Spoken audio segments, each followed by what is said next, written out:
All right, hello everybody. Today we are going to move on to our next chapter, which is going to be chapter 10.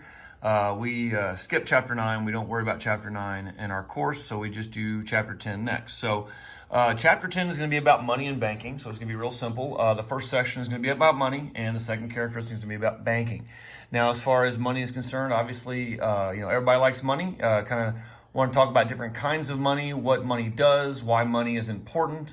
Why we shifted to a money-based economy rather than a barter economy, and we'll get into that stuff now. So what I'm going to do is we're going to go to the next slide here. I would like you guys to watch the video. I cannot show the video on my YouTube clip because, of course, it's copyrighted.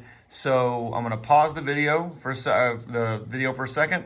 I would like you on your PowerPoint to click on this link. I'd like you to watch the video, and then we will pick up right afterwards. Okay, so hopefully watch that. It's about a 15-minute video. Goes into a lot of characteristics that we will be talking about here. So we're going to go ahead and move on. Okay, so the evolution of money. So way back in the day, before we used money, like was kind of mentioned before, our economy was based on, I guess in the economy of the entire world, was based on bartering. Basically, we would trade one item for something else. So in essence, I'm trading you straight up something for something else. Okay. Well, what happened is that it was very difficult to determine value of something. I mean, if I said, hey, I want to trade you this pen for your iPhone, let's say, well, that's one item and one item. But we all know that the iPhone is more valuable. There's more value placed on the iPhone than there would be on a pen. Okay. But when you don't have money that backs up items, how do you determine that value? How do you determine, that iPhone is worth $1,000 and that pen is worth $1? Okay, well, we know that. We quantify that. It's ingrained in us because of a money economy that we assess value based on price. That something is better or worth more with the more money it's worth. It's more worth to you. That is, with the more money that's attached to it. Okay, as opposed to a pen that's a dollar or less. So we see here, a barter economy, like we mentioned a second ago, is a moneyless economy that relies on trade. The exchange of goods and services are more difficult because the products some people have to offer are not always acceptable to others or easy to divide for payment. So like we see here, it says like, hey, I'm sorry, I've got nothing smaller. Well, you see like this guy going to a bar looking for a drink, and he's got a cow to trade. Well, what do you do? Is it like in the video where it says, okay, well, I want a drink and I owe you half the cow, or I owe you like an arm off the cow? I mean, you can't shave off a piece of the cow and give it to the person. Obviously, the cow would be no good after that. So it's difficult to determine value. And again, this bartender here may not even want a cow. He may not have any desire for a cow. So that makes you not really, that doesn't allow you to be able to get that drink or get that item you're looking to buy. Okay. But with money, I mean, obviously everybody wants money. There's never a situation where you go and hand somebody money and they deny you service. They want that money. I mean, all the stores, that's kind of the whole basis of our economy and of our type of money economy, is that yes, you can trade that money for whatever you want to purchase. So we'll get into that a little bit more here. So anyway, commodity. Now the commodity money. Okay, again, this goes into what we just talked about. We just saw there with that cow. American colonies used to use commodity money. Money that is an alternate use, that has an alternate use as an economic good or commodity. Many products, including corn, hemp, gunpowder, and musket balls, served as commodity money. So what that means is, yes, it's something that people would desire, okay, but it also has an alternate use. I mean, back in the day, they would trade corn. So you could trade that corn to somebody for whatever you want. And that corn, you could use it to feed your animals. You could grow that corn or plant that corn in the ground and grow more corn. You could convert that corn into whiskey, let's say, or you could just eat that corn. So there's multiple uses for that item. Again, you can use it yourself, or you can keep it and trade it for something else. Okay. And again, you can see that, and that's all examples of those items. Now, the problem with commodity money, a lot of times the commodity money, it has a limited lifespan. So, for example, if I get this corn, well, I can't just sit this corn aside and not do anything with it for years and years and years, and then turn around and try and sell it. Okay. It will go bad eventually if I don't do something with it. So it does have a limited lifespan. Okay. A cow, for example, would be the same thing. I could trade that cow. I could slaughter that cow to eat. I could keep that cow and help me plow my fields or pull my carts or do things like that. Or I could, like I said, turn around and sell that cow or trade that cow to somebody else. It has multiple uses. But if I wait years and years and years, that cow will eventually get old. That cow will eventually die and lose its value. Okay, so it has a limited lifespan. So fiat money. Now this is going to be something a little bit different. Again, we're not really, we maybe have a little bit of exposure to this, but let's look at this. Other colonies established fiat money, which is money by the government decree. For example, in 1637, Massachusetts established a monetary value for wampum, a form of currency the Wampanoag Native Americans made out of white and purple mussel shells. Now, what this is it's money, but it's not really money, okay? Think of it this way. Okay, now back in the day, and some of y'all might remember this, if you ever went to like Dave & Buster's or you went to an arcade or you went, you would go somewhere and you would want to play some video games. You would go in and you would trade your money out and they would give you tokens. They wouldn't give you quarters at that time. Now, there's some places that would give you quarters, but they would give you tokens. Or if you go to like Dave & Buster's and you put your money in the machine and you put credits on a card, then you go and you scan that card and you can play video games or you can do whatever. Well, the thing is that when you give them that money, the credits they put on that card or those tokens that come out of the machine way back in the day that they don't do anymore, that is basically fiat money. It's money that you can use there. It's good at Dave & Buster's. It's good at that arcade. But if you go to some other place and try to give them a token or you try to use that card, it's no good. So it's only good in certain places. And again, this is a situation where, yes, they did this wampum that the Native Americans were using for trade. Well, the United States government decreed that, yeah, it would be okay to accept wampum, but of course they put the value of that wampum way low. So let's just say an American dollar, at American dollar of one, that wampum was probably worth like 10 cents, let's say, compared to $1 American dollar. So of course they've devalued it greatly in that regard. Anyway, so moving on next. Okay, early paper currency. Now, the Continental Congress issued paper money to finance the Revolutionary War. In 1775, it printed Continental dollars, a form of fiat paper currency with no gold or silver backing. Now, this is the thing. When you talk about your money, okay, you talk about cash and what gives it value. Now, we do use paper money in our society, and we'll talk a little bit more about paper money in just a little bit. But understand that the thing that makes that paper money, that actual paper that dollar or $5 or 20 or 10 or 50 or $100 is on, is the fact that money is backed up by the government, just like we saw in the video when it said legal tender. Basically, the United States government is backing that up with gold. Okay, we'll talk about it in a second. But our currency that we use is gold and silver. Now, the last time that anybody had traded gold and silver for anything has been a long time. But the cash that you use represents that gold and silver. Okay, so So again, people aren't carrying around loads of gold with them. They can have a couple, they can have money in their wallet or in their purse or in their pocket, or they could put all that money on a card and be able to transport it. Okay, much easier than having to carry gold around with them. Anyway, this paper currency though is not backed up by gold. Now, a lot of times people say, well, why don't we just print more money? Why don't we just print more money and make everybody rich? Well, understand that we only have a fixed amount of gold. We only have a fixed amount of this currency. And the more paper that we print, it makes the paper that we print get devalued, because basically more of that money is represented by a smaller amount of gold. If there was a smaller amount of money represented by a small amount of gold, that small amount of money would be very valuable. But the more money you print, the value of that paper starts to go down. Well, when you print off these certificates, these IOUs, or hey, you can just use this money, well, it doesn't really have a value. I mean, yeah, somebody could buy something from you with it, but if you turn around and try to buy something else, people aren't going to want it, because again, it has no value. This might be like sometimes it might be 10 cents on the dollar, like we said with a wampum, or it might be 0 cents on the dollar. It would be worth nothing. It would be like just writing $1 million, writing the number 1 million on a piece of paper and trying to buy it or use it to buy something. It doesn't quite work.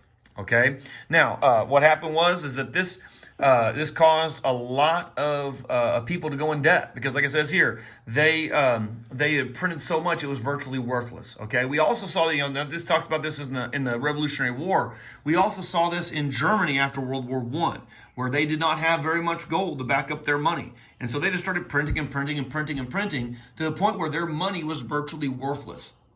I remember when I used to teach world history and we talked about World War II. I mean, there's pictures of children playing with blocks of money. Money just being in the streets and people sweeping it up like garbage. I mean, it was valueless. It has really nothing, no real value when you do that. Next, you have what's called specie. Now, what this is, colonists also use modest amounts of specie, or money in the form of silver or gold coins. Now, coins were a desirable form of money. Now, the thing is that they would make the actual currency a gold coin or a silver coin. Now, again, that's all well and good, but the problem is that when you have all your gold and silver out there, it's very difficult to be able to stockpile it or quantify and say, hey, we have this much gold in our country, therefore we can print this much money. Okay, so it doesn't really give, I guess you could say, a government a lot of control over this gold if they allow people to use the gold as their actual currency. Okay, so, and we'll talk about it in a minute, but we can see that, the governments will start bringing in and kind of trying to stockpile this gold and issuing paper money instead. Because again, if somebody takes that $100 bill and, accidentally messes it up or destroys it or rips it in two, there's really no harm, no foul as far as the government is concerned. They still have that gold in their reserves. That paper money can be shredded and destroyed. But if somebody got a gold coin and decided to melt it down, or make a necklace out of it, or a ring, or break it in half and give half of it to somebody, and it would then be divided out and it would be all over the place. Okay, so it makes a big mess. So we see here, and at the same time, when you talk about gold is very heavy. Okay, you could probably carry a few coins, but if you carried 100 coins of gold, it would be extremely heavy, very difficult to carry around, very difficult to do anything with. So anyway, we see here, coins were the most desirable form of money, not only because of the mineral content, but because they were limited supply. By 1776, only 12 million in specie circulated in the colonies, compared to over 500 million in paper currency. So like it says, they tried to go away from this. Because again, gold is rare, okay? Gold is very rare. Gold is in limited supply. The paper is not. You can make the paper is, I'm not going to say paper is unlimited, but you can make a whole lot, print a whole lot more paper money than you could make gold coins. Okay. Now, the three functions of money. Now, these are the things that money does. Now, we all kind of get this. This is all pretty self-explanatory. But understand, this is what we use money for, okay? First, it's going to be this medium of exchange. Something accepted by all parties as payment for goods and services, okay? So, in essence, everybody accepts money now, okay? So, if you go to the store, you can either use your debit card, your credit card, or actually hand them cash, okay? Now, some people write checks still, but that is still an exchange of money, okay? Whether you're doing it with the paper money or whether you are just transferring numbers from your account into their account, like with a debit card or credit card, it is all still money in the end of the day. So it is used as your medium of exchange. Again, people aren't taking a cow to Walmart and trying to trade it for goods. People aren't taking a bunch of corn or whiskey or gunpowder to H-E-B and trying to trade it for goods, okay? That doesn't happen. Now, measure of value. Like I said, this is also just kind of automatic for us. We quantify the value of items with money. We think of how much that item would cost in money, and that's how we say, okay, that is more valuable than the other thing. Now, money serves as a measuring stick used to express the worth of something in terms that most people can understand. And again, everybody understands it, and we all recognize it. When we go into a store and someone has something high priced or too high priced, you're like, oh, it's a ripoff. I can get that item somewhere else cheaper. And even more so nowadays, it's very simple for us to pull our phones out and go onto Amazon or eBay and say, oh yeah, it's cheaper. I can get it, delivered to me for $100 less. Okay, so that's also kind of that value. We can think of that again as far as quantifying how much value an item has. Now, the store value. Now, the next thing is the feature of money allows time to pass between earning income and spending income. The purchasing power can be saved until needed. For example, you can spend your money on something now or wait till you spend it on something later. Now, that's the thing. If we got a $100 bill and we put it in a box and we buried it in the ground for 30 years and then went out and dug that $100 bill up, guess what? That $100 bill would be worth $100, okay? It would be worth the same value it was when we put it in the ground. But if we got a sack of corn and we put it in a box and buried it in the ground and picked it up in 30 years, that sack of corn would be rotten, would be old, have zero value to it. Okay, so it retains its value. That is a very important feature of money. This allows you to save that money and keep that money. You don't have to spend it. You can keep it. You can save it for something you want to buy. You're not worried about, okay, that cow's going to die, or that corn is going to get bad, or that those things are going to get old and lose their value. Okay, they'll always retain their value. Okay, let's see. Okay, so we see that as far as the three functions of money. We see that here. First thing we see here is the value. Okay, you can see that 8 carrots equals $2.50, 1 cabbage equals $1. So it's a value. We can make sure it keeps its value over time, and we know what $2.50 means. We know what 1 would mean. We understand that as far as the value of items. Next, retains its value. So again, you can see milk will expire, money will not. Okay, things go bad, you can't use them anymore, they become valueless. But money will always retain its value. And next, medium of exchange. Okay, again, you don't have to bring the cow in to get the bread. You can just give them money and they'll give you bread. Okay, all right, moving on. Oops, let's see. Oh yeah, okay, so all right. So the other characteristics of modern money. Now these things are pretty cool. First is portable, okay? Modern money is portable. Our currency is lightweight, is convenient, and can be easily transferred from one person to another. The same applies to the use of checks and electronic deposits in banks. So this is important, okay? Again, we watched the video. If you watched the video before, talked about the guy taking the goats in to sell or to trade, or the sheep in to sell. He had to load those sheep onto a donkey and take them into town and decide how he's going to trade these sheep out. Okay, well, you don't have to do that. If you want to go trade something, you literally have that money that's in your wallet, that's in your purse, that's in your pocket. Okay, if you don't want to keep that cash, because again, sometimes cash gets kind of bulky and big, you can put it on a debit card, and literally that one little card can have $1 on it, or it can have $1 million on it on that card, and when you scan it. Okay, so it's portable.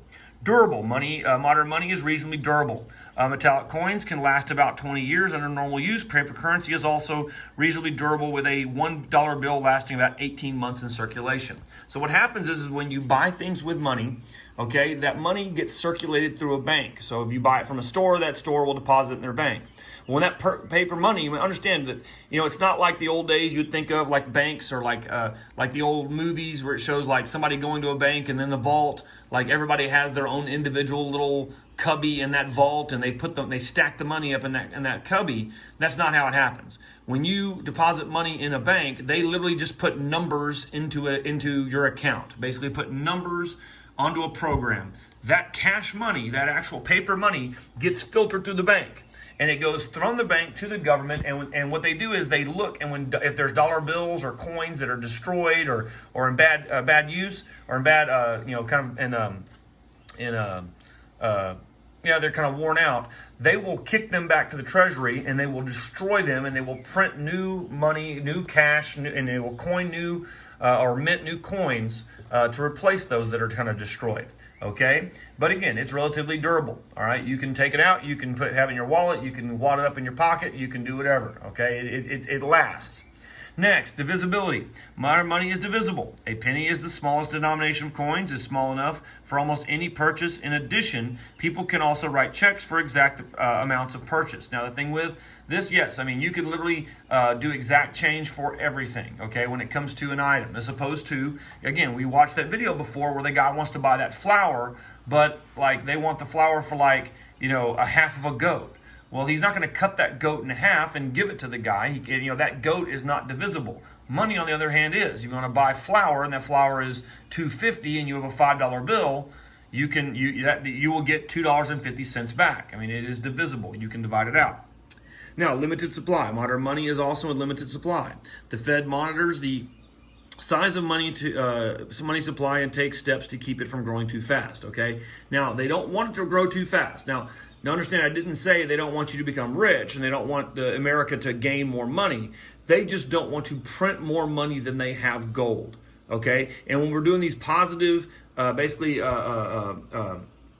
we get positive in exchange, which means we're selling more in our country than we're buying. Well, if we get those positive returns coming back, it allows us, yes, as a society, to gain more. Our money's worth more. We have more gold in our country than we're selling. those are good things. We do not want inflation. We do not want to just start printing more and more and more and more, and we're losing more and more gold as we're printing more. Okay, it causes the value of our money to go down. So let's look here. So again, we see this right here. It says got change. We are changing. Or we are changed. So you can see here this guy has $10.25, and over here you got 2 5s. You got a nickel, a dime, and 2 dimes. Excuse me. So it can be divisible. So you can see there it is divisible. Next. Okay. Right here it is portable. You can put it all in your pocket. You can put it all on a card. And you can take it wherever. Like I said, that card, that debit card, it could have $1, it could have $1 million on it. It is portable. You can take that wherever you want and buy and sell and do whatever. Next, it is durable. Okay, they last pretty good. Like I said, the coins last a lot longer than the paper, but it is constantly being cycled in and cycled out of circulation. Next. You see here, it is scarce, okay? There's not a whole lot it's not just infinite out there. I mean, like the old saying, it's not, you can't, money doesn't grow on trees. You just can't find it everywhere. It's scarce. So when you have it, obviously it's a good thing. It's a nice thing when you have a lot of it, okay? And of course, functions, okay? We can see that, it's the gold and silver standard here. You can see you can exchange it for goods. You can go have services. You can go to the movies. You can go get pizza. All that great stuff. Okay, and then of course the characteristics. We talked about the characteristics there as well. And let's see. And that's it. Okay, that's all for today. That is our lesson for now. Please look for the next one. All right, 10.2 will come out later this week. All right, thanks guys.